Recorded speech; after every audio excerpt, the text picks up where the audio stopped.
നമസ്കാരം, നാട്ടുവരമ്പിലേക്ക് സ്വാഗതം. എൻ്റെ പേര് വിനിൽ. ഞാൻ തിരുവനന്തപുരത്ത് ശാസ്തമംഗലം കൊച്ചാർ റോഡിൽ ഇൻറ്റിമേറ്റ് A2 മിൽക്ക് ഫാം എന്ന പേരിലൊരു നാടൻ പശുക്കളുടെ ഫാം നടത്തുകയാണ്. പല പല നാടൻ ബ്രീഡുകളിലായി 75ഓളം പശുക്കൾ ഈ ഫാമിലുണ്ട്. ഇവരെക്കുറിച്ചുള്ള വിശേഷങ്ങളാണ് ഇന്നത്തെ നാട്ടുവരമ്പ്.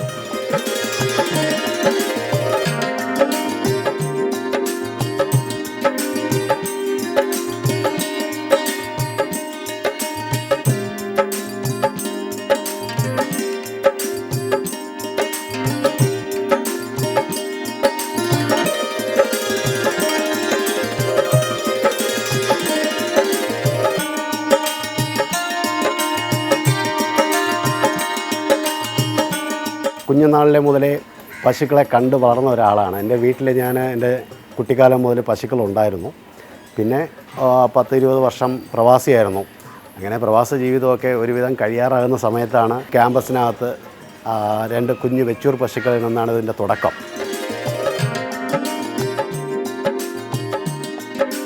ഒരു പരീക്ഷണത്തിലേക്ക് പോയാൽ എന്താ എന്നൊരു ചിന്ത വന്നു. അതായത് സിറ്റിക്കകത്തൊരു ഫാം നടത്തിയാൽ അതിൻ്റെ ഗുണങ്ങളും അതിൻ്റെ ഡിസഡ്വാൻറ്റേജ്. ഗുണങ്ങൾ പെട്ടെന്ന് മാർക്കറ്റ് ചെയ്യാൻ പറ്റും.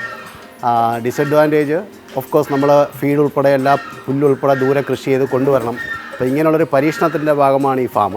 പക്ഷേ എന്നെ സംബന്ധിച്ചോളം വളരെ സക്സസ് ആയിട്ടും സന്തോഷമായിട്ടും ഞാൻ കൊണ്ടുപോകുന്നൊരു ഫാമാണ്. ഗീർ പശുക്കൾ മുഴുവനായിട്ട് ഗുജറാത്തിൽ നിന്ന് ഞങ്ങൾ നേരിട്ട് കൊണ്ടുവന്ന പശുക്കളാണ്.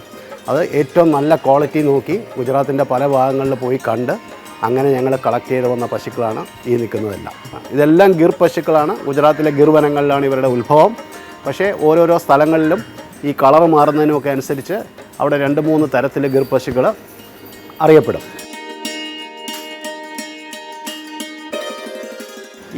ഈ നിൽക്കുന്നത് ഞങ്ങളുടെ കൊമ്പി എന്ന് ഞങ്ങൾ വിളിക്കുന്നത്, അതായത് ഏറ്റവും വലിയ കൊമ്പുള്ള ഞങ്ങളുടെ ഫാമിലെ പശുവാണ്. അതുകൊണ്ടാണ് ഞങ്ങൾ കൊമ്പി എന്ന് തന്നെ അവൾക്ക് പേരിട്ടിരിക്കുന്നത്. ഇവളൊരു 6-7ാമത്തെ ഇപ്പം പ്രസവിച്ചത് 7ാമത്തെ പ്രസവമാണ്. ഇപ്പോഴും അവൾ കൺസീവ്ഡാണ്. അതായത് ഇവരൊരു 20 വയസ്സിന് മുകളിൽ വരെ ഗർഭപശുക്കൾ പ്രസവിക്കും, ആരോഗ്യത്തോടുകൂടി പ്രസവിക്കും എന്നാണ് പറയപ്പെടുന്നത്. എന്തായാലും ഇവളാണ് ഞങ്ങളുടെ ഇവിടെ ഉള്ളതിൽ ഏറ്റവും സീനിയറായിട്ടുള്ള പശു. ഇവളിപ്പോഴും പ്രസവിച്ചു. ഞങ്ങൾക്കൊരു 6 ലിറ്റർ വരെയൊക്കെ പാല് കിട്ടുന്നുണ്ട്. ഇപ്പം ഏതാണ്ട് വറ്റുംകറവയായി വരണം. 4 മാസത്തോളമായി പ്രസവിച്ചിട്ട്. അപ്പോൾ 6 ലിറ്ററോളം പാലും കിട്ടുന്നുണ്ട്. പിന്നെ വളരെ സ്നേഹമുള്ളവളാണ് അവൾ. ഒരുപാട് പക്വമതിയാണ് അവൾ. അങ്ങനെ ഏറ്റവും നല്ല ഫീച്ചേഴ്സുള്ള നല്ല ശരീരവും നല്ല ഹമ്പും എല്ലാം ഒത്തിണങ്ങിയ ലക്ഷണമൊത്തൊരു ഗിർപശു എന്ന് പറയാം ഇവൾ.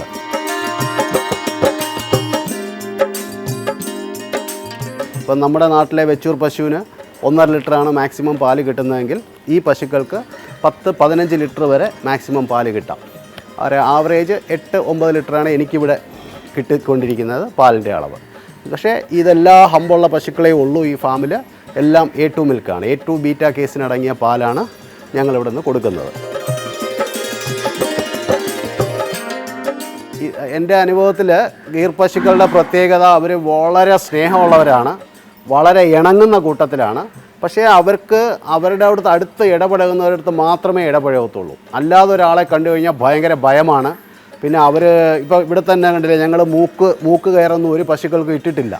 ഞങ്ങളവരെ സ്നേഹത്തോടെ പരിപാലിച്ചാണ് കൺട്രോൾ ചെയ്തത്. കൺട്രോൾ ചെയ്യാൻ ഒത്തിരി ബലം പ്രയോഗിച്ച് കൺട്രോൾ ചെയ്യാൻ ഒരുപാട് വിഷമമുള്ളൊരു പശുവാണിത്. കാര്യം വെച്ചാൽ ഗിർ വനങ്ങളിലുള്ള അവിടെ നിന്ന് ജനിച്ച പശുക്കളാണ്. അപ്പോൾ അത്രയും വൈൽഡ് നേച്ചറുണ്ട് ഇവർക്ക്. ഇത് ഭൈരവൻ എന്ന് പേരിട്ടിരിക്കുന്ന ഞങ്ങളുടെ സ്റ്റഡ് ബുള്ളാണ് ഇവിടെ ഇപ്പോൾ നിലവിലുള്ള. ഇവന് വളരെ റെയറായിട്ടുള്ള ഗിർ പശുക്കളിലുള്ള ഒരു കളർ കോമ്പിനേഷനാണ് കിട്ടിയിരിക്കുന്നത്. വളരെ അപൂർവമാണ് ഈ കളറിൽ ഗിർ പശുക്കളെ കിട്ടുക എന്ന് പറഞ്ഞു കഴിഞ്ഞാൽ.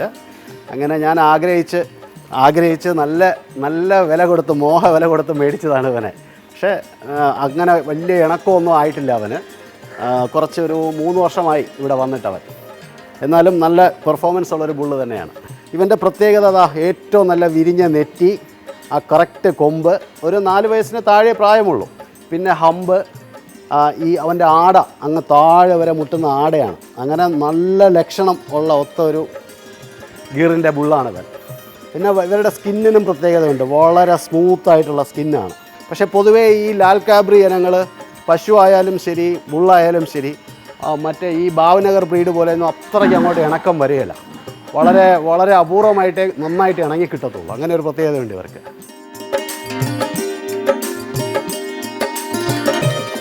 ഈ പശുക്കൾ പ്രത്യേകിച്ചും ഗുജറാത്ത്, രാജസ്ഥാൻ, അല്ലെ പഞ്ചാബ് അങ്ങനെയുള്ള സ്ഥലങ്ങളിൽ എക്സ്ട്രീം ക്ലൈമറ്റ് ഉള്ള സ്ഥലങ്ങളാണ് അവിടെ വളർന്ന പശുക്കൾക്ക് നമ്മുടെ ഈ ഓൾമോസ്റ്റ് ഒരു സ്റ്റഡി ആയിട്ടുള്ള ക്ലൈമറ്റ്, നമുക്ക് വളരെ എക്സ്ട്രീമായിട്ട് പോകാറില്ല. ഏറ്റവും കുറഞ്ഞതൊരു 25 ഡിഗ്രിയും കൂടിയത് 35 ഡിഗ്രിയാണ് നമ്മുടെ കാലാവസ്ഥ. അതിനോട് താരതമ്യപ്പെടുവാൻ ഒരു 2-3 ആഴ്ച മതി, ഒരു കുഴപ്പമില്ല. ഇവർ പെട്ടെന്ന് നമ്മുടെ കാലാവസ്ഥയായിട്ട് പൊരുത്തപ്പെടുന്ന പശുക്കളാണിവർ. അപ്പോൾ നമ്മൾ പ്രത്യേകിച്ച് പ്രതിരോധിക്കാനൊന്നും ചെയ്യേണ്ട കാര്യമില്ല. ഇവർ 44 ഡിഗ്രി ചൂടിൽ വരെ ജീവിക്കുന്നവരല്ലേ, അവർക്ക് ഒരിക്കലും ഈ 36 ഡിഗ്രിയോ 35 ഡിഗ്രിയോ ഒരു പ്രശ്നമേ അല്ല. അപ്പോൾ ഇവരെ പ്രതിരോധിക്കാൻ വേണ്ടി ഞങ്ങൾ പെട്ടെന്നൊന്നും പ്രത്യേകിച്ചൊന്നും ചെയ്യാറില്ല. നല്ല എയർ ഫ്ലോ ഉള്ളൊരു കൂട് ചെയ്തു. പിന്നെ ഈ ഫാനുകളൊക്കെ ഇട്ടിരിക്കുന്നത് വല്ലപ്പോഴും വല്ല ഈച്ചയൊക്കെ വരികയാണെങ്കിൽ അതിനെ അകറ്റാൻ വേണ്ടിയിട്ടാണ്. പശുക്കൾക്ക് ഫാനിൻ്റെ ആവശ്യമില്ല. ഈ പശുക്കൾക്ക്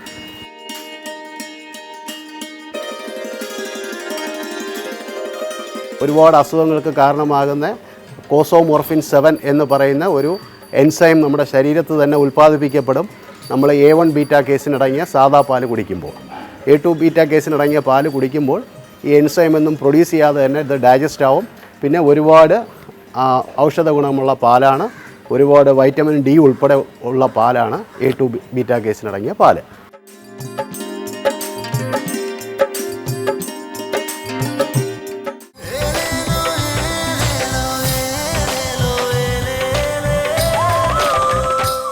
ആദ്യമായിട്ട് വെച്ചൂർ പശുക്കളിൽ നിന്ന് തുടങ്ങി പിന്നെ നാടൻ പശുക്കളെ അതിൻ്റെ ഗുണഗണങ്ങൾ ഒരുപാട് മനസ്സിലാക്കി, A2 മിൽക്ക് എന്താണെന്ന് മനസ്സിലാക്കി. അങ്ങനെ എന്നാൽ പിന്നെ തിരുവനന്തപുരത്ത് A2 മിൽക്ക് സപ്ലൈ ചെയ്യുന്ന ഒരു നല്ല ഫാമായി വളർത്തുക എന്നുള്ള ലക്ഷ്യത്തോടെയാണ് പ്രൊഡക്ടിവിറ്റി കൂടുതലുള്ള ഇൻഡിജിനസ് ബ്രീഡ് പശുക്കളെ തേടിയാണ് ഗീർ പശുക്കളിലെത്തിയത്. അപ്പോൾ അതാണ് ഗുജറാത്തിൽ പോയി അവിടുത്തെ നാടൻ പശുവായ ഗീർ പശുക്കളെ ഇവിടോട്ട് എത്തിക്കാനുമുള്ള കാര്യം.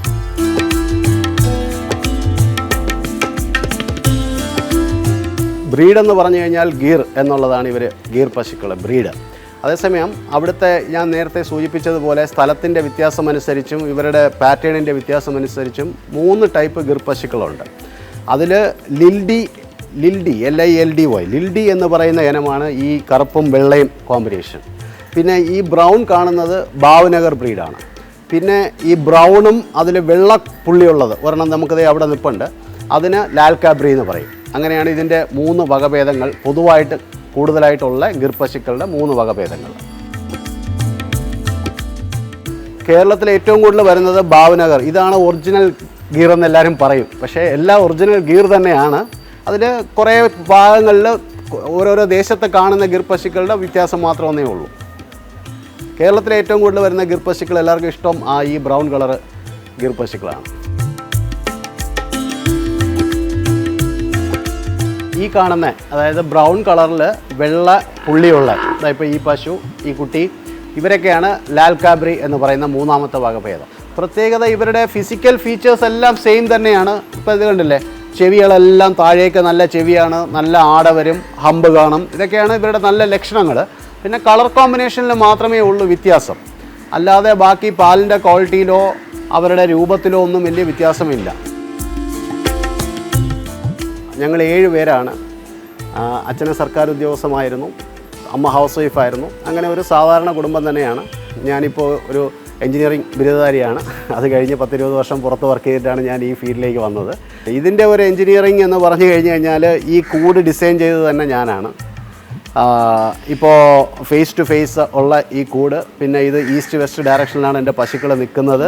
പിന്നെ ഓരോരുത്തർക്കും കുടിക്കാനുള്ള ഈ വെള്ളം, ഇതൊക്കെ എല്ലാ ഫാമിലും ഉണ്ട്. പക്ഷേ ഞാൻ എൻ്റേതായ ഒരു ഡിസൈനിൽ ഏറ്റവും ചെറിയ ചിലവ് കുറഞ്ഞ രീതിയിൽ ചെയ്തൊരു കൂടാണിത്. പിന്നെ ഇതിങ്ങനെ തട്ടായിട്ട് ചൂട് എയർ മുകളിലേക്ക് ഇറങ്ങിപ്പോയി സർക്കുലേറ്റ് ചെയ്യാനുള്ള ഒരു എയർ ഫ്ലോ ഒക്കെ ഉള്ള രീതിയിൽ ഈ കൂട് ചെയ്തെടുത്തൊക്കെ നമ്മുടെ ഒരു എൻജിനീയറിംഗ് പരിചയം തന്നെയാണ്. അത്രയും വലിയ എൻജിനീയറിംഗിനൊന്നും ആവശ്യമില്ല, ആർക്കും ചെയ്യാം. ഞങ്ങൾ കൃത്യമായിട്ട് ഞങ്ങളുടെ പണിക്കാർ നമ്മളങ്ങനെ ട്രെയിൻ ചെയ്ത് നിർത്തിയിരിക്കുന്ന പണിക്കാരാണ്. നമ്മൾ ഏറ്റവും വൃത്തിയായിട്ട് ഈ കൂടും ഇവരുടെ പശുക്കൾ നിൽക്കുന്ന പരിസരവും അവരത് 4 പ്രാവശ്യമോ 5 പ്രാവശ്യമോ എത്ര പ്രാവശ്യം വേണമെങ്കിലും പശുക്കൾ ചാണകം ഇട്ട് കഴിഞ്ഞാൽ അപ്പം തന്നെ അവർ മാറ്റും. പിന്നെ രാവിലെയും വൈകുന്നേരവും നമ്മൾ കഴുകി വൃത്തിയാക്കും. അങ്ങനെ ഏറ്റവും ഹൈജീനായിട്ട് നിർത്തുക, അത് ഇവരുടെ രോഗങ്ങളിൽ നിന്നും അകറ്റി നിർത്തും. പിന്നെ നമ്മൾ പാലാണ്, ഏറ്റവും ശുദ്ധമായ പാല് നമ്മൾ കൊടുക്കുമ്പോൾ ആ പാല് കറന്നെടുക്കുന്ന സ്ഥലം അത്രയും ഹൈജീനായിരിക്കണം. മാറ്റൊക്കെ ഇട്ട് കഴിയുമ്പോൾ ഇതിൻ്റെ അടിഭാഗത്തൊക്കെ അണുക്കൾ അടിഞ്ഞുകൂടും. അതുകൊണ്ടാണ് മാറ്റ് ആർക്കെങ്കിലും ആവശ്യമുണ്ടെങ്കിലും ഇട്ട് കഴിഞ്ഞാൽ ഞങ്ങൾ അതിൻ്റെ ആവശ്യം കഴിയുമ്പോൾ മാറ്റും, ഇല്ലെങ്കിൽ മാറ്റ് എടുത്ത് അടിഭാഗം കഴിയും. അങ്ങനെ എപ്പോഴും കഴുകി വൃത്തിയായിട്ട് സൂക്ഷിക്കും. ഇപ്പോൾ കണ്ടില്ല, അതിന് ആഹാരം കൊടുക്കുന്ന സ്ഥലവും, നമ്മൾ ആഹാരം കൊടുക്കുന്ന സ്ഥലം ദിവസവും കഴിവും. പശുക്കൾക്ക് നമ്മൾ കഴിക്കുന്ന പ്ലേറ്റ് ദിവസം കഴിയും പോലെ തന്നെ അത് അത്രയും വൃത്തിയാക്കി സൂക്ഷിച്ചാലേ അവർ അസുഖങ്ങളിൽ നിന്ന് മുക്തമാവുള്ളൂ, അവർ നല്ല ആഹാരം കഴിക്കുകയുള്ളൂ. ആ നല്ല ആഹാരം കഴിക്കുമ്പം അവരുടെ ചാണകത്തിന് ദുർഗന്ധമില്ല, അത്രയും നല്ല. ഇപ്പോൾ ഇത്ര പശുക്കൾ ഇവിടെ ചാണകം ഇട്ട് നിൽക്കുന്നു, പക്ഷേ ഒരു ദുർഗന്ധവും ഇല്ല. അപ്പം അത്രയും അതെല്ലാം കൊണ്ടും പശുക്കളുടെ ഫാമിൻ്റെ ഒരു ഹെൽത്തിന് വൃത്തിയായിട്ട് സൂക്ഷിക്കേണ്ട വളരെ അത്യാവശ്യമാണ്. മെയിനായിട്ട് ഔഷധ ഗുണം ഒരുപാട് പറയുന്നുണ്ട്. ഇപ്പോൾ നമ്മുടെ വെച്ചൂർ പശുവിന് ഒത്തിരി ഔഷധ ഗുണമുണ്ടെന്ന് പറയുന്നത് പോലെയാണ് ഇവരുടെയും ഔഷധ ഗുണവും വൈറ്റമിൻ ഡിയും ഒക്കെ പാലിലുണ്ടെന്നാണ് ശാസ്ത്രീയമായിട്ട് പറയുന്നതും. ഇവൻ ആയുർവേദ മരുന്ന് നിർമ്മാണ കമ്പനി പോലും ഇവിടുന്ന് 40-50 ലിറ്റർ പാൽ അവർ മേടിച്ചുകൊണ്ട് പോകാറുണ്ട് ആ മരുന്ന് നിർമ്മാണത്തിന് വേണ്ടിയിട്ട്. പിന്നെ ഏറ്റവും നമുക്ക് സയൻറ്റിഫിക്കായിട്ട് പ്രൂവ് ചെയ്തിരിക്കുന്നത് ഔഷധ ഗുണത്തെക്കാളും ഈ A2 ബീറ്റ കേസിനും അതുമായിട്ടുള്ള കാര്യങ്ങളാണ്. ഇത് 100% A2 ബീറ്റ കേസിനാണ് ഇവരുടെ പാലിലുള്ളത്. അപ്പം ഈ A2 ബീറ്റ കേസിന് അടങ്ങിയ പാല് നമ്മൾ കൺസ്യൂം ചെയ്യുമ്പോൾ നമുക്ക് യാതൊരുവിധ ബുദ്ധിമുട്ടും ഇല്ലാതെ, അതായത് അമ്മയുടെ മുലപ്പാലിന് തുല്യമെന്നാണ് പറയുന്നത്. അപ്പോൾ അങ്ങനെ നമുക്ക് ഈ പാല് കൺസ്യൂം ചെയ്യാം. കൊച്ചു കുട്ടി മുതൽ 90 വയസ്സായ പ്രായമായവർക്ക് വരെ ഇവരുടെ പാല് കൺസ്യൂം ചെയ്യാം. ഇവരുടെ പാല് കുടിച്ചെന്നും കൊണ്ട് കൊളസ്ട്രോളോ അല്ലെങ്കിൽ അങ്ങനെയുള്ള പ്രശ്നങ്ങളൊന്നും ഉണ്ടാവത്തില്ല. അതായത് നല്ല കൊളസ്ട്രോളിനെ ബാലൻസ് ചെയ്യുകയാണ് ഇവർ ചെയ്യുന്നത്. അല്ലാതെ നമുക്ക് ചീത്ത കൊളസ്ട്രോൾ ഉണ്ടാക്കി കൊളസ്ട്രോളിൻ്റെ അസുഖങ്ങളോ അങ്ങനെയൊന്നും ഈ പശുവിൻ്റെ പാൽ ഉണ്ടാക്കാറില്ല. ഇവിടെയൊക്കെ യെല്ലോ അലർട്ട് തിരുവനന്തപുരത്തൊക്കെ ഇപ്പോൾ ചൂടിൻ്റെ കാര്യത്തിലുള്ളൊരു സമയത്താണ് നിങ്ങളിവിടെ വന്നേക്കുന്നത്. പക്ഷേ ഈ ഒറ്റ പശു പോലും ഈ അണയ്ക്കുക എന്ന് പറയുമല്ലോ, ഇങ്ങനെ അണയ്ക്കുകയോ അല്ലെങ്കിൽ വായിൽ കൂടെ പത വരികയോ അങ്ങനെയൊന്നും ഈ പശുക്കൾക്കില്ല. ചൂട് സമയത്ത് പാല് കുറയും സാധാരണ ഈ ഇമ്പോർട്ടഡ് ആയിട്ടുള്ള HF ജേഴ്സി പശുക്കൾക്കൊക്കെ. ഇവർക്ക് അങ്ങനെയും ഇല്ല. പിന്നെ ഇവർക്ക് ഈ ചൂടൊന്നും ഒരു പ്രശ്നമേ അല്ല. പിന്നെ ഇവരെ നമ്മൾ ദേഹത്ത് ഫുള്ളായിട്ട് വെള്ളം ഒഴിച്ച് ദിവസം കുളിപ്പിക്കരുതെന്നാണ് പറയുന്നത് നാടൻ പശുക്കളെ. അതായത് ഇവരുടെ ശരീരത്തു നിന്ന്, ഇപ്പോൾ ഇവിടെ ഈച്ചയും കൊതുവൊന്നും നിങ്ങൾ കാണുന്നില്ലല്ലോ, ഈ പശുക്കളുടെ ശരീരത്തു നിന്ന് തന്നെ ഒരു ദ്രാവകം അവർ ഉൽപ്പാദിപ്പിക്കപ്പെടുന്നുണ്ട്. അത് ഇവരുടെ ശരീരത്തിൻ്റെ സ്കിന്നിൻ്റെയൊക്കെ പ്രൊട്ടക്ഷന് വേണ്ടിയിട്ടാണ്. പിന്നെ അല്ലാതെ പനി, ചുമ ഇങ്ങനെയൊന്നുള്ള ഒരു അസുഖങ്ങളും നമ്മുടെ ഈ പശുക്കൾക്ക് വരാറില്ല. പിന്നെ പീരിയോഡിക്കലായിട്ടുള്ള കുളമ്പ് രോഗത്തിനുള്ളതും ഈ LSD ചർമ്മമുഴ ഇതിനുള്ള ഈ വാക്സിനേഷനൊക്കെ ഇവിടെ ഞങ്ങളുടെ വട്ടിയൂർക്കാവ് മൃഗാശുപത്രിയുടെ പരിധിയിലാണ് ഞങ്ങൾ വരുന്നത്. അപ്പോൾ അവർ പീരിയോഡിക്കലായിട്ട് എന്ത് അങ്ങനെയുള്ള പ്രശ്നങ്ങൾക്ക് അവർക്ക് വാക്സിനേഷൻ കിട്ടിയാലും ആദ്യം ഞങ്ങളുടെ ഇവിടെ തന്നെയാണ് ആ വാക്സിനേഷൻ കംപ്ലീറ്റ് ചെയ്യുന്നത്. പ്രസവത്തോട് അടുക്കുമ്പോഴും അല്ലെങ്കിൽ കറവ സമയത്തും കറവ കഴിയുമ്പോഴും ഒക്കെ ഇതിൻ്റെ കാമ്പുകൾ വികസിക്കും. അപ്പോൾ ശുചിത്വമില്ലാത്ത ഒരു തറയാണെങ്കിൽ ആ തറയിൽ നിന്ന് പെട്ടെന്ന് അണുക്കൾ അകിടിനകത്തേക്ക് പ്രവേശിക്കുകയും അകിട് രോഗത്തിന് പെട്ടെന്ന് കാരണമാകുകയും ചെയ്യും. അപ്പോൾ ഏറ്റവും നന്നായിട്ട് ശുചിത്വമായിട്ട് വെച്ച് കഴിഞ്ഞാൽ വേറെ പ്രത്യേകിച്ച് മരുന്നൊന്നും അതിന് ആവശ്യമില്ല. അല്ലാതെ തന്നെ നമുക്ക് അകിട് രോഗം വരാതെ സംരക്ഷിക്കാം. പക്ഷേ ഇവർ കാട്ടിനകത്ത് ജനിച്ച് ഓടി നടന്ന് മേഞ്ഞ് നടക്കുന്ന പശുക്കളാണ്. ഇവർക്കങ്ങനെ വലിയ പ്രസവ ശുശ്രൂഷയോ വലിയ കെയറോ വലിയ ടെൻഷനോ ഒന്നും ആവശ്യമില്ല. അവരാ സമയമാകുമ്പോൾ കൃത്യമായിട്ട് തന്നെത്താൻ തന്നെ പ്രസവിക്കും. വളരെ അപൂർവം മാത്രം ചിലപ്പോൾ കുട്ടികൾ വല്ലതും തിരിഞ്ഞു കിടക്കുകയോ അങ്ങനെയാണെങ്കിൽ മാത്രമേ ഡോക്ടറുടെ സഹായമോ നമ്മുടേതായ ഒരു ഇടപെടലോ ആവശ്യമായിട്ടുള്ളൂ. ആദ്യം ജനിച്ച് അരമണിക്കൂറിനകത്ത് കുട്ടിക്ക് മഞ്ഞപ്പാൽ കൊടുക്കും. പിന്നെ അത് നാച്ചുറലി അത് പാല് വിട്ടല്ലേ നമ്മൾ കുടിപ്പിക്കുന്നത്. അപ്പോൾ കുട്ടിയെ മാറ്റാനൊന്നും പോകില്ല. പിന്നെ അത് തന്നെ മാക്സിമം കുടിക്കും. ആ പാല് കൂടുതലുണ്ടെങ്കിൽ കൊളസ്ട്രം എന്ന് പറയുന്ന മഞ്ഞപ്പാൽ, ആ കൊളസ്ട്രം ഞങ്ങൾ കറന്നെടുത്തിട്ട് ഒരുപാട് പ്രതിരോധ ശക്തിയുള്ള ഒരു ദിവ്യ ഔഷധമാണ് കൊളസ്ട്രോം. ഈ പശുക്കളുടെ ജീവിതത്തിന് ആ കൊളസ്ട്രം കൊടുക്കേണ്ടത് അത്രയും അത്യാവശ്യമാണ്. അപ്പം ഇത് കുടിച്ചിട്ട് ബാക്കിയുള്ള കൊളസ്ട്രം നമ്മൾ കറന്നെടുത്ത് മറ്റ് കുട്ടികൾക്കൊക്കെ വീക്കായിട്ടുള്ള കുട്ടികളോ അല്ലോ പ്രതിരോധ ശേഷി കൂടുതൽ വേണ്ടവർക്കോ ഒക്കെ ഞങ്ങൾ കൊടുക്കുകയാണ് പതിവ്. ഞങ്ങൾ ആ കൊളസ്ട്രം വേറെ ഒന്നിനും ഉപയോഗിക്കില്ല. 12 ദിവസം കഴിഞ്ഞാൽ മാത്രമേ ഞങ്ങൾ പാല് നമ്മുടെ ഉപയോഗത്തിന് എടുക്കാറുള്ളൂ. അങ്ങനെയാണ് ചെയ്യുന്നത്. ഒരു 7 മാസം കഴിയുമ്പോൾ കാൽഷ്യം അങ്ങനെയുള്ള സിറപ്പോ സപ്ലിമെൻറ്റോ ഒന്നും കൊടുക്കാറില്ല. പ്രസവിച്ച് കഴിഞ്ഞാൽ സ്വാഭാവികമായിട്ട് അത്രയും പാല് വരുന്നതാണ്. അതുകൊണ്ട് കാൽഷ്യം സപ്ലിമെൻറ്റ് കൊടുക്കുക. അത് നാച്ചുറലായിട്ടുള്ള കക്ക നീറ്റിയ വെള്ളമായാലും കൊടുക്കാം. ഇല്ലെങ്കിൽ ഒരുപാട് ടൈപ്പ് കാൽഷ്യം, നല്ല ക്വാളിറ്റി കാൽഷ്യം സിറപ്പ് നോക്കി വാങ്ങിച്ചു കൊടുക്കാൻ ശ്രമിക്കുക. എനിക്ക് കർഷകരോടും ബാക്കി സമൂഹത്തോടും പറയാനുള്ളത്, കഴിയുമെങ്കിൽ നിങ്ങൾ നാടൻ പശുക്കളെ തന്നെ വളർത്തുക. പിന്നെ ഒരു വീട്ടിൽ ഇപ്പോൾ ഒരു വെച്ചൂർ പശുവിനെ പോലെ ഒരു കുഞ്ഞ് നാടൻ പശു, എല്ലാവരും ഗിർപശു വളർത്തണമെന്ന് ഞാൻ പറയുന്നില്ല, കഴിയുന്നവർ വളർത്തുക. ഇല്ലെങ്കിൽ ഒരു കുഞ്ഞ് നാടൻ പശു, വെച്ചൂർ പശുവിനെയോ അല്ലെങ്കിൽ ഒരു കാസർഗോഡ് കുള്ളം പശുവിനെ വളർത്താൻ ഒരു പാടുമില്ല. നമ്മൾ വീട്ടിലൊരു പെറ്റ് ഡോഗ് വളർത്തുന്ന അത്ര പാട് പോലും ആ പശുവിനെ സംബന്ധിച്ചിടത്തോളം ഇല്ല. നിങ്ങളുടെ ആരോഗ്യത്തിന് ഏറ്റവും ശുദ്ധമായ പാലെന്ന് പറയുന്ന കുട്ടികൾക്കും വീട്ടിലെ എല്ലാ അംഗങ്ങൾക്കും കുടിക്കാനുള്ള പാൽ അതിൽ നിന്ന് കിട്ടും. അത് മുഖാന്തരം നിങ്ങൾക്ക് ഭാവിയിൽ ഉണ്ടാകാൻ പോകുന്ന ഈ പറഞ്ഞ ആരോഗ്യ പ്രശ്നങ്ങൾ അല്ലെങ്കിൽ ബഡ്ജറ്റ് വെച്ച് നോക്കുകയാണെങ്കിൽ തന്നെ മെഡിക്കൽ സ്റ്റോറിൽ നിങ്ങൾ ചിലവാക്കുന്ന പൈസയുടെയൊക്കെ എത്രയോ മടങ്ങ് നിങ്ങൾക്ക് സേവ് ചെയ്യാൻ പറ്റും.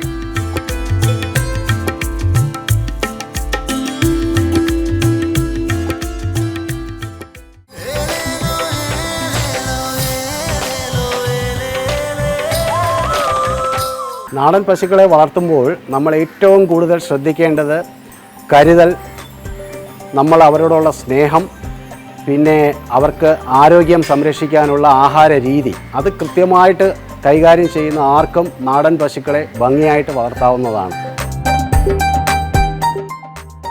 ഗിർ പശുക്കളെക്കാളും എന്നോട് സ്നേഹം കാണിക്കുന്ന ഒരു ബ്രീഡാണ് കാങ്കറേജ് ബ്രീഡ്. കണ്ടാൽ ഭയങ്കര വലിപ്പവും വലിയ പേടിപ്പെടുത്തുന്ന വലിയ കൊമ്പുകളും ഒക്കെ. നമ്മൾ ഉദാഹരണം പറഞ്ഞാൽ ബാഹുബലി സിനിമയുടെ അവസാന ഭാഗത്ത് ആ ഫൈറ്റിംഗ് രംഗത്ത് കാണിക്കുന്ന പശുക്കൾ, തലയിൽ പന്തമൊക്കെ വെച്ച് ഓടുന്നത്, ഇത് മെയിനായിട്ട് രാജസ്ഥാൻ, ഗുജറാത്താണ് ഇവരുടെയും ഉത്ഭവസ്ഥാനം.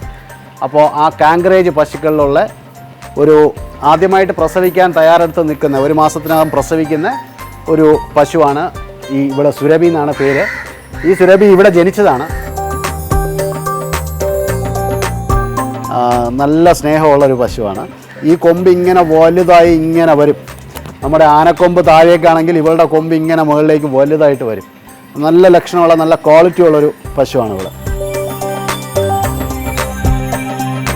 ഇവർക്ക് ചങ്ങല ഇട്ടിരിക്കുന്നത് നമ്മളിപ്പം പ്ലാസ്റ്റിക് കയറിട്ട് കഴിഞ്ഞാൽ ഇവർ കടിച്ച് തിന്നും. അതിനെങ്ങനെ ചുവ ചെയ്ത് ഒരു 3 ആഴ്ച 4 ആഴ്ച കൊണ്ട് ഒരു പ്ലാസ്റ്റിക് കയറ് പോകും. മറ്റേ കയറ് നമ്മുടെ ചകിരി കയറിട്ടാലും പൊട്ടിക്കും. അപ്പോൾ ഇവർക്ക് ഏറ്റവും സേഫ് ചങ്ങലയാണ്. ഇരുമ്പ് ചങ്ങല ഇവരുടെ ദേഹത്ത് കിടക്കുമ്പോൾ അവർക്ക് കുറച്ച് എന്താ പറയുന്നത്, ഈ ഫിറ്റ്സൊക്കെ വരുമ്പോൾ നമ്മൾ ഇരുമ്പ് കൈ കൊടുക്കൂലേ എന്ന് പറഞ്ഞതുപോലെ ഇവരുടെ ചില മൈന്യൂട്ടായിട്ടുള്ള പ്രശ്നങ്ങൾക്ക് മേ ബി അവരുടെ ഒരു എനർജി എർത്ത് ചെയ്ത് പോകുന്ന കൺസെപ്റ്റ് ആയിരിക്കും. അങ്ങനെ ഇരുമ്പ് ചങ്ങല കഴുത്തിലിടുന്നത് നല്ലതാണെന്ന് പറയും.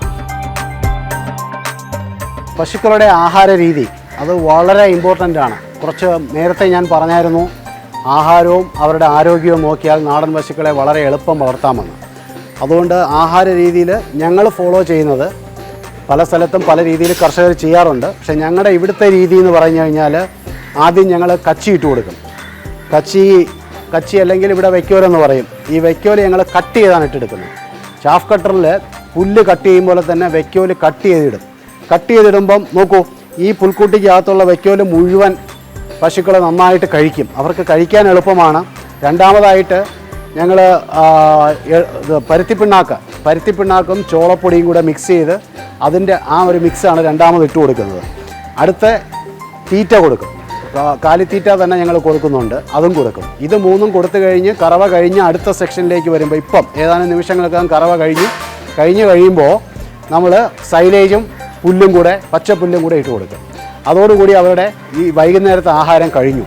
രാവിലെയും ഇതേ ആഹാരം ഇതേ ഓർഡറിലാണ് ഞങ്ങൾ കൊടുക്കുന്നത്. ഒരു വ്യത്യാസവും ആഹാരത്തിൽ വരത്തില്ല. എല്ലാ ദിവസവും ഒരേ ആഹാരം തന്നെ കൊടുക്കണം. അപ്പോൾ പശുക്കളുടെ വയറിന് വേറെ ബുദ്ധിമുട്ടൊന്നും വരില്ല. പാല് ഒരേ ക്വാളിറ്റിയിൽ നമുക്ക് കിട്ടും. അതാണ് ഞങ്ങളിവിടെ ഫോളോ ചെയ്യുന്ന മെത്തേഡ്. പശുക്കളുടെ വെള്ളം കുടിക്കുന്ന ഒരളവ് എങ്ങനെയായിരിക്കും? അതെ, പശുക്കൾക്ക് ഇഷ്ടംപടി വെള്ളം എപ്പോഴും നമ്മൾ അവൈലബിൾ ആക്കി വെച്ചേക്കണം. ചില ഫാമിൽ ഇതുപോലെ തീറ്റ രാവിലെ കൊടുത്തിട്ട് അവരിതിനകത്ത് വെള്ളം കെട്ടി നിർത്തും. അപ്പോൾ ആ വെള്ളം മുമ്പേ കാണുമ്പോൾ അവർക്ക് കുടിക്കാനുള്ളൊരു ടെൻഡൻസി വരും. നമ്മൾ പക്ഷേ ഓട്ടോമാറ്റിക് ഡ്രിങ്കിങ് ബൗളാണ് വെച്ചേക്കുന്നത്. ഇത് വെള്ളം ഒരു ദിവസം ഇതുപോലെ പൂർണ്ണ വളർച്ചയുള്ള വലിയൊരു പശു 40 ലിറ്റർ വെള്ളം കുടിക്കുമെന്നാണ് പറയുന്നത്. നമുക്കിപ്പോൾ ഇതിൽ നിന്ന് വരെ ഡ്രിങ്ക് ചെയ്ത് കുടിക്കുന്നതുകൊണ്ട് നമുക്ക് അറിയില്ല. പക്ഷേ നമുക്കറിയാം, നമ്മുടെ ബില്ല് വരുമ്പോൾ അറിയാം, വാട്ടർ ബില്ല്. ഇവരുടെ ഉത്ഭവസ്ഥാനം തന്നെ ഗുജറാത്തിലെ ഗിർ വനങ്ങളിലാണ്. അതാണ് ഗിർ പശുക്കൾ എന്ന് ബ്രീഡ് നെയിം വന്നത് പോലും. സെൻട്രൽ ഗവൺമെൻറ്റിൻ്റെ അംഗീകൃത ഇൻഡിജിനസ് ബ്രീഡിലുള്ള മെയിനായിട്ടുള്ളൊരു പശുവാണ് ഗിർ പശു. ഈ വംശം ഇഷ്ടം പോലെ ഉണ്ട്. ലോകത്തിൻ്റെ പല ഭാഗത്തും ഈ വംശമുണ്ട്. പണ്ട് ഇവിടുന്ന് ഒരു 30-40 വർഷം മുമ്പ് ബ്രസീലിൽ കൊണ്ടുപോയ ഗിർ പശുക്കളാണ് ഇന്ന് ബ്രസീലിൽ ഏറ്റവും കൂടുതൽ അവർ ഡയറി ഇൻഡസ്ട്രിയിൽ പ്രൊമോട്ട് ചെയ്തിരിക്കുന്ന ഒരു പശുക്കൾ. ഇപ്പം നമ്മൾ ബ്രസീലിൽ നിന്ന് ഇവരുടെ സെമൻ ഇന്ത്യയിലേക്ക് ഇമ്പോർട്ട് ചെയ്യുന്നുണ്ട്. ബിക്കോസ് അവരവിടെ കൊണ്ടുപോയി അത് ഹൈബ്രിഡായിട്ട് ഒരുപാട് പ്രൊഡക്ടിവിറ്റി കൂടുതലുണ്ട് അവിടുത്തെ ഗിർ പശുക്കൾക്ക്. അപ്പോൾ ഇപ്പോൾ അവിടുത്തെ സെമൻ ഇവിടെ കൊണ്ടുവന്ന് ഇഞ്ചെക്ട് ചെയ്യുന്നുണ്ട്. ഇപ്പോൾ അമേരിക്കയിൽ ബ്രഹ്മൺ എന്ന് പറയുന്ന ഒരു ബ്രീഡ്, ഇൻഡിജിനസ് ബ്രീഡ് അവർ ഡെവലപ്പ് ചെയ്യുന്നുണ്ട്. ബ്രസീലിലുണ്ട്. അങ്ങനെ വേറെ ഒരുപാട് രാജ്യങ്ങളിൽ നമ്മുടെ നാടൻ പശുക്കളെ ഇപ്പോൾ അവർ ഡെവലപ്പ് ചെയ്യുന്നുണ്ട്. പിന്നെ ഈ ഇന്ത്യയിലും ആഫ്രിക്കയിലുമുള്ള ഹമ്പുള്ള പഴയ നാടൻ പശുക്കൾക്കാണ് പ്യുവറായിട്ടുള്ള A2 മിൽക്ക് അല്ലെ A2 ബീറ്റാ കേസിനടങ്ങിയ പാല് കിട്ടുന്നതെന്നാണ് കണ്ടുപിടുത്തങ്ങൾ പറയുന്നത്. അപ്പോൾ അതിൻ്റെ വകഭേദങ്ങളാണ് ഇപ്പോൾ പല രാജ്യങ്ങളും ഡെവലപ്പ് ചെയ്തുകൊണ്ടിരിക്കുന്നത്.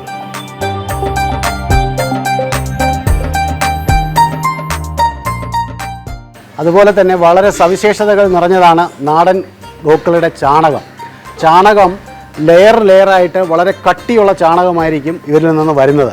ആ ചാണകത്തിന് ദുർഗന്ധമോ ഒന്നും തന്നെ ഉണ്ടാവില്ല. നമ്മൾ കയ്യിലെടുത്താൽ കയ്യിൽ ചാണകം ഒട്ടിപ്പിടിക്കുകയില്ല. ഈ ചാണകത്തിന് മറ്റ് പശുക്കളുടെ ചാണകത്തിനേക്കാളും 10 മടങ്ങ്, അതായത് 10 ഇരട്ടിയോളം ബാക്ടീരിയ കൂടുതലാണെന്നാണ് പറയുന്നതല്ല, അത് സത്യമാണ്.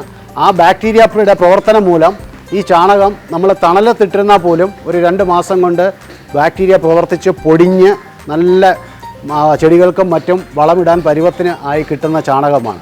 അതുപോലെ ജീവാമൃതം പിന്നെ അങ്ങനെയുള്ള ഉപോൽപ്പന്നങ്ങൾ ഉണ്ടാക്കാനും വളരെ ഉത്തമമായ ചാണകമാണ്. ഭസ്മം ഉണ്ടാക്കാനും ഒക്കെ വളരെ നല്ലതാണ് നാടൻ പശുക്കളുടെ ചാണകം. കർഷകർക്ക് ഇപ്പോൾ ഒരു ഡ്രം അല്ലെങ്കിൽ ഒരു 10 കിലോ ചാണകത്തിൽ നിന്നുണ്ടാക്കുന്ന ജീവാമൃതം കൊണ്ട് നമുക്ക് ഏക്കർ കണക്കിന് സ്ഥലത്ത് കൃഷിക്ക് ഉപയോഗിക്കാൻ പറ്റും. അതുകൊണ്ട് ഈ പഞ്ചഗവ്യം, ഈ ജീവാമൃതം ഇതൊക്കെ ആവശ്യാനുസരണം ഞങ്ങളിവിടെ ചെയ്ത് കൊടുക്കുന്നുണ്ട്.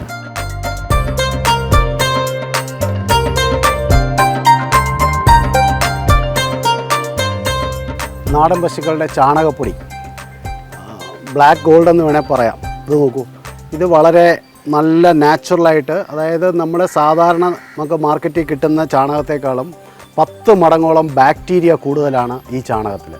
അതുകൊണ്ടാണ് ഇതിനകത്ത് ഇത്രയും പശുക്കൾ ചാണകമൊക്കെ ഉണ്ടെങ്കിലും ഒരു ദുർഗന്ധമോ ഒന്നും ഈ ക്യാമ്പസിനകത്ത് പോലും ഇല്ലാത്തത്. ഈ ചാണകം തണലത്ത് കിടന്ന് ബാക്ടീരിയ പ്രവർത്തിച്ച് ഇങ്ങനെ പൊടിഞ്ഞ് ഉണങ്ങിയിരിക്കുന്നതാണ്. അപ്പോൾ ഇത് നമ്മൾ ചെയ്തിരിക്കുന്നത് ഇങ്ങനെ അറയായിട്ടാണ് നമ്മുടെ ചാണകത്തിൻ്റെ സ്റ്റോറേജ് നമ്മൾ പ്ലാൻ ചെയ്തിരിക്കുന്നത്. ഇതിൻ്റെ അടിഭാഗത്ത് സിമൻ്റ് ഒന്നും ഇട്ടിട്ടില്ല. ഈ ടാങ്കുകളുടെ താഴ്ഭാഗം ഇതുപോലെ മണ്ണ് തന്നെയാണ്. അപ്പോൾ ഇവിടെ ഒരെണ്ണം നിറഞ്ഞു കഴിയുമ്പോൾ നമ്മളിതിനകത്ത് ഇടയ്ക്ക് ലെയറായിട്ട് ട്രൈക്കോഡെർമയും കൂടെ ആഡ് ചെയ്ത് കൊടുത്തിട്ടുണ്ട്. അപ്പം ഇത് ലെയറായിട്ട് ഇങ്ങനെ ഇട്ട് കഴിയുമ്പോൾ ഇത് ഈ തണലത്ത് കിടന്ന് ബാക്ടീരിയ പ്രവർത്തിച്ച് തന്നെ പൊടിഞ്ഞാണ് ഈ ഒരു കണ്ടീഷനിലേക്ക് ഇതായി വരുന്നത്. കേരളത്തിലുള്ള ഒരുവിധപ്പെട്ട ഗിർ പശുക്കളോ അല്ലെങ്കിൽ നാടൻ പശുക്കളെ വളർത്തുന്ന ഗ്രൂപ്പിലേക്ക് മെമ്പറാണ് ഞാൻ. അപ്പോൾ അങ്ങനെ ഞങ്ങൾ പരസ്പരം കർഷകർ ഒരുപാട് സംസാരിക്കാറുണ്ട്. അപ്പോൾ എനിക്ക് അറിവില്ലാത്ത എന്തെങ്കിലും ഒരു പ്രശ്നം എൻ്റെ ഒരു പശുവിന് എൻ്റെ ചികിത്സ കൊണ്ടോ അല്ലെങ്കിൽ എന്തെങ്കിലും ഒരു ബുദ്ധിമുട്ട് വരികയാണെങ്കിൽ സ്വാഭാവികമായിട്ട് ഞാൻ ആ ഒരു ഗ്രൂപ്പിനകത്തേക്ക് ഇങ്ങനെ ഒരു വിഷയമുണ്ട്, ആരെങ്കിലും ഒന്ന് അഡ്വൈസ് ചെയ്യണമെന്ന് പറഞ്ഞു കഴിഞ്ഞാൽ ഇമ്മീഡിയറ്റ് ആയിട്ട് അവർ റെസ്പോണ്ട് ചെയ്യും. ഞാനും ചിലപ്പോൾ എൻ്റെ അറിവ് അതിൽ ആരെങ്കിലുമൊക്കെ ചോദിക്കുമ്പോൾ ഞാൻ അങ്ങോട്ട് തിരിച്ച് പകർന്ന് നൽകാറുമുണ്ട്. പിന്നെ സോഷ്യൽ മീഡിയയൊക്കെ അതിൽ ഒരുപാട് ഗുണം ചെയ്യുന്നുണ്ട്. ഈ ഗ്രൂപ്പുകളൊക്കെ ഒരുപാട് ഗുണം ചെയ്യുന്നുണ്ട്. ഒരു വീട്ടിൽ ഒരു പശു, നാടൻ പശുവെങ്കിലും വളർത്തുക. നമ്മൾ വിദേശികൾ നമ്മുടെ പശുക്കളെ കൊണ്ടുപോയി എന്തുമാത്രം ഉപയോഗിക്കുന്നു. അവർ അതിലേക്ക് എത്രയോ പെട്ടെന്ന് നമ്മളെക്കാളും അഡ്വാൻസ് ആയിട്ട് തിരിച്ചറിഞ്ഞാണ് അവർ നമ്മുടെ പശുക്കളെ കൊണ്ടുപോയി ബ്രീഡ് ചെയ്ത് അത് ഡെവലപ്പ് ചെയ്ത് കൊണ്ടുപോകുന്നത്. നമ്മളിപ്പോഴും വിദേശികളുടെ പശുക്കളെയാണ് വളർത്തിക്കൊണ്ടിരിക്കുന്നത്.